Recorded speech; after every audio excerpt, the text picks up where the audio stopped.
Hi, I'm Brenna. And I'm Leah. And today on Just Seen It, we are introducing a new segment called Remakes, Reboots, and DejaVus, where we explore two films that are very similar in premise, like Olympus Has Fallen and White House Down, which will be coming out later on this year. And also reboots and remakes. Like you have the original Dawn of the Dead and its remake, and then you have Spider-Man and its reboot, The Amazing Spider-Man, which you can tell which one's better just from the titles. Because it has amazing Yes. in it. And so, in celebration of blockbuster season, we're going to go back into the vault and pull out two classics, Armageddon.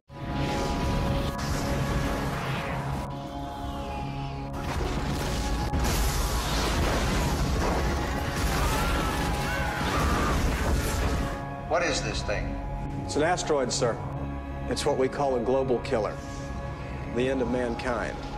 And Deep Impact. Are we on?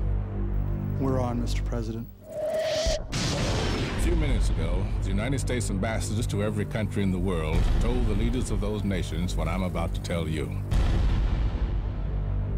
The comets are still headed for Earth. And we're going to debate which film is the better of the two. I will be debating the far superior Deep Impact. And I will be debating Armageddon. We have 30 seconds. And then the other gets 30 seconds to rebut. Exactly. But you can just go ahead and capitulate now, because you know you're going to lose. Who's going to go first? Age before beauty. I'm going to punch you. Armageddon is a better film for three main reasons. Its direction, its writing, and its cast. Michael Bay, he knows what he's doing with big-budget, spectacular films, which this is. This is what blockbuster summer films are supposed to be.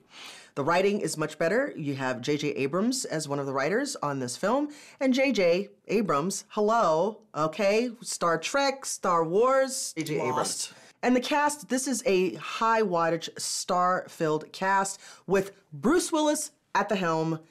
I don't need to say anything more. Deep Impact has a point. Armageddon has none. It is just big, pretty explosions that don't make sense, that are very loud in space, which is a vacuum, there's no sound. All you have this silly, happy-go-lucky ending where it's, oh, everything's happy and wonderful and there's no repercussions, really. Both of them are scientifically inaccurate, but mine is more scientifically realistic, and it has the first black president before it was cool. Also, mine has got a better point. There are actual social ramifications. The story actually tries to say something.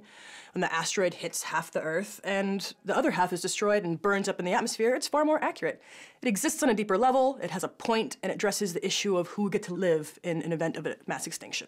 Just because it may seem more realistic doesn't make it a better film. I'll watch a documentary for that. In the end, you feel like it's a tie. It's like kissing your sister. That's your prize. What? So some days you win, some days you lose. We're going to destroy half of the asteroid, but we're going to let the other half of the asteroid come ahead and come and destroy half the planet? I don't think so. It's an unsatisfying film with an unsatisfying ending. All right, viewers, it's your turn to decide who gave the better argument to defend those films. Armageddon, which is clearly the better film, or the far superior Deep Impact. You should tweet us at Just Seen It and vote for Armageddon because it is the better film. And vote for Deep Impact. Cheers. Cheers. Go to your room. Armageddon is the more classic film. It holds up over time.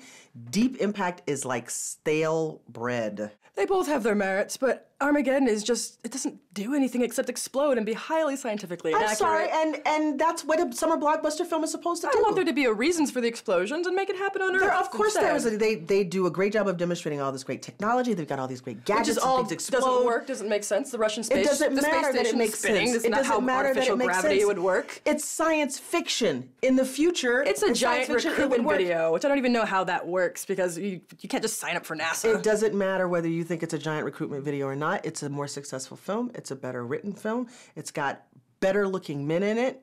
I'm sorry. That's cheating, though. That's just eye candy. Including Steve Buscemi. I don't know. I've got a thing for Elijah Wood.